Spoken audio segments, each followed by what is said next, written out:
turn developing right now. Police in Brooklyn are searching for a killer after a man was fatally stabbed last night. Police say it started as an argument outside a Park Slope smoke shop, and that quickly turned violent. That's where we find Eyewitness News reporter Janice Yu live with the latest. Janice. Good morning, Ken. We actually just got new details from the employee who was here when everything was happening. He tells me this all started when the victim and the suspect were walking into the store together. The employee says the victim held the door open for the suspect, and the suspect did not thank him, and the victim asked, are you going to thank me? I held the door open for you. And that is when this argument kind of started. Now, I want to get to some video that was shot last night shortly after this deadly stabbing happened. We're told things escalated from that verbal argument to a fight that got physical inside and outside of the store. It ultimately led to that 37-year-old man being stabbed to death.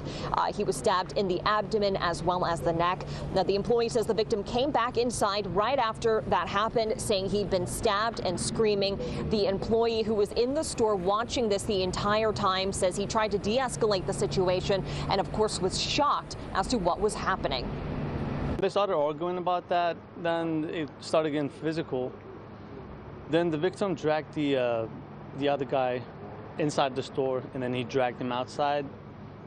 And then he got the knife in his hand. The other guy that stabbed him tried to take off on the bike, and the victim won't let him go. All that happens is one stab on the chest. Well, and I want to get to some brand new surveillance video we also got as well. This shows kind of the progression of the fight going in and out of the store.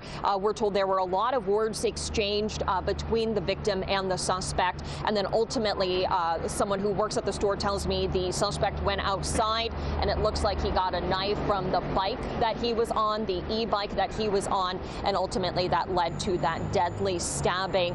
The store owner says, not the store owner, the store employee actually, says that he called 911. They were here right away, and that victim, we don't know his name, we don't know much about him, but one of a man that he knows says that they actually stayed in a shelter together. That man was allegedly staying in a shelter just a couple of blocks from here, and that friend was very upset when he heard what had happened. Again, police are searching for that suspect this morning. He rode off on an e-bike. We have not gotten any information as to a physical description, but we'll get that to you as soon as we get it from police.